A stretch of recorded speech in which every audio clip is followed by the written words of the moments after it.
We're gonna move on. It Yeah. is Seattle. For the first time in history, they missed the playoffs under Brian Schmetzer in his eighth year now. He is the 11th in the West with 41 points last year. What do you think they're going to do shape wise and how they're going to line up? They could probably go a few different ways. I just put them in a 4-2-3-1. I've got Stefan Fry in goal, Nuhu, Yamar, Ariaga, and Roldan in the back line. Pretty standard.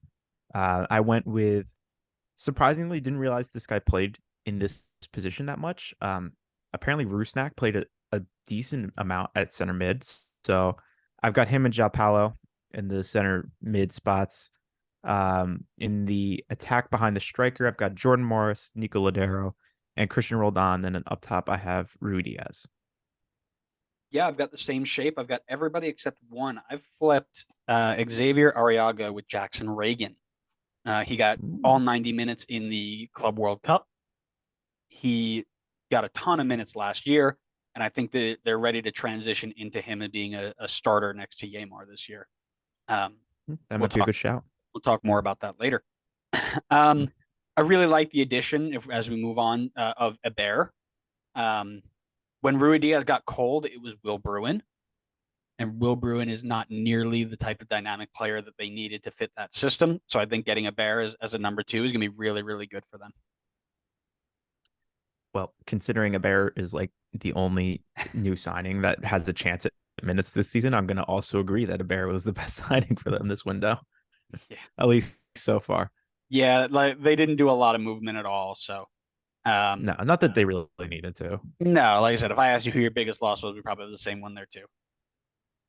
I don't know about that. Ew,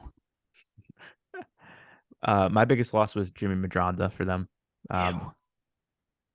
I just think that right now they don't have a lot of outside back depth. Um, and I know that they also lost Will Bruin at striker, but I think that they have a bunch of other options there. And I don't honestly, personally, I don't know much about Ocampo Chavez or Adeniran. Yeah. I took Will Bruin again. Not there wasn't anybody on that list that was like, I can't believe he's gone. They're never going to be able to replace him. So Yeah. there wasn't a ton to choose from.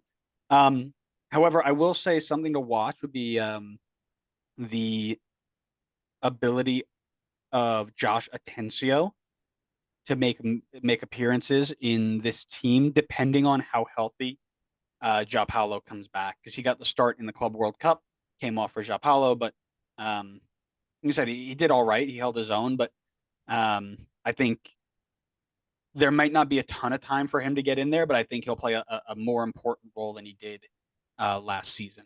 So something to keep an eye on. It looked like he got pretty good minutes last season, at least maybe in terms of the end of the season. But Yeah, when João Paulo got hurt, that's what I'm saying. Like because João Paulo is healthy, I think he still has a role in this team.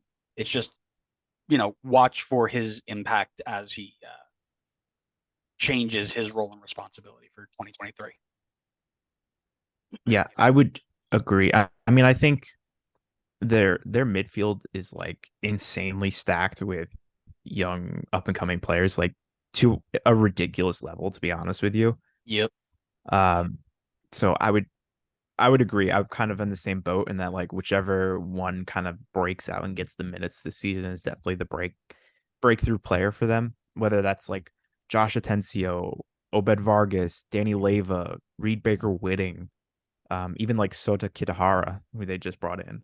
I mean, there's so many options for them in the midfield in terms of young guys. So um, I guess I would if I had to pick a specific person, I'd probably also say Atencio, considering, like you said, he got the minutes in the Club World Cup, but could really be any of those guys, whoever kind of just breaks away from the rest of the pack. Yep. Ask them a question. Ask Seattle a question. Okay. My question for Seattle fans: did Seattle make a mistake in not being more active in the transfer window thus far? Ooh, I like that. For me, it's kind of like a two-part question. First one is this the last chance for Seattle to win MLS Cup or be really competitive in that market? with the aging core and the contracts running out, is this the last chance they get? And is there a rebuild coming at the end of this year? That's kind of where is this team going?